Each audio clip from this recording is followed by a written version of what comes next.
दुलाराय बर' फरायसा आफादाव थानाय समावबो बिथाङा UPPL खौनो सापर्ट खालामखादोंमोन।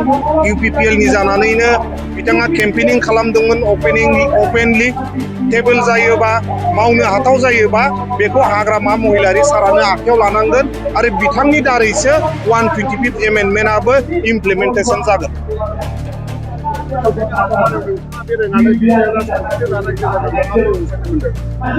दिनै जोङो हाग्रामा महिलारि सारनि जेनाखि दैदेननाय BPF हान्जा बे हान्जानि जानानै जोङो गुमा समस्तिनि सिङाव थानाय मोननै जायगायाव हाबबाय।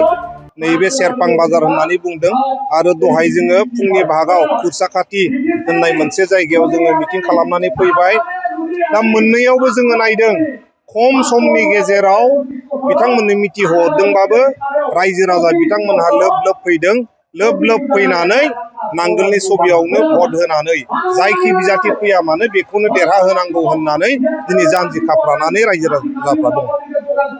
जों नुनो मोनदों जायनाखि दुलाराय बर' फरायसा आफादनि आफादगिरि बिथाङा फरायसा आफादखौ नागारनानै जगदान जाबाय। बेनि सायाव नोंथाङा मा बुंनो सानो? आङो बिथांजों एखे हस्टेलावनो थाबोनाय इउनिभारसिटियाव बिथांखौ आङो बेस्ट उइसेस होदों। नाथाय बिथाङा UPPL आव हाबनाय हिसाबै UPPL जे माबा मोनसे गोदान एनार्जि मोनदों बे नङा। मानो होनोबा दुलाराय बर' फरायसा आफादाव थानाय समावबो बिथाङा UPPL खौनो सापर्ट खालामखादोंमोन।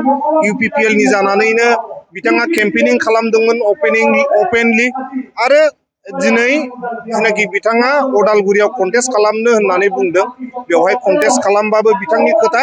नाथाय रायजो राजाया BPF जों दं। BPF आ जायखौ होगोन बिथाङानो देरहालांगोन। दिनै आङो बेखौसो खावलायनो लुगैदों बिथाङा ओंखारबाय जाहाथे दुलाराय बर' फरायसा आफादा आरोबाव पलिटिकेल हान्जानि जाहाथे मेरुदिन्द जाया।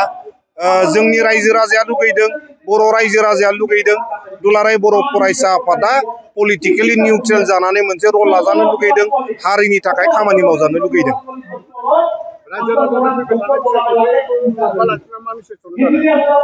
रायजो राजा बिथांमोनहा दिनै थांनाय जेनाखि BTC इलेक्सन बेयावनो खोन्थाखाबाय जोङो बयबो हाग्रामा महिलारि बिथांनि दैदेननाय सरकार BPF सरकार बेजोंनो मदद होनांगौ।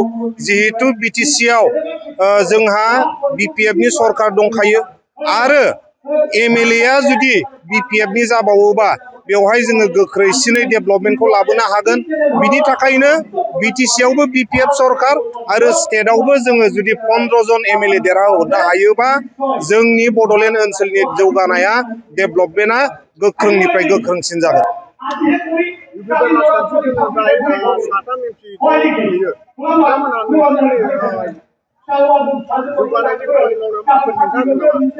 दा बिथांमोनहाथ' थांनाय 5 बोसोरनिफ्राय बुंगासिनो दङ 125th एमेन्डमेन्ट बहुद खोथा। सानै MP दंखायोमोन। दा बिथांमोनहाबो 125th एमेन्डमेन्ट जेनाखि बिल बेखौ टेबोलखौनो खालामनो हादिया, खुगाल'सो थाबोबाय थाबाय। नाथाय 125th एमेन्डमेन्ट बिला 2019 आवनो जेब्ला बिस्वजित दैमारि बिथाङा BPF नि रायजो सभानि MP मोन बे समावनो रायजो सभायाव टेबोल जानायमोन।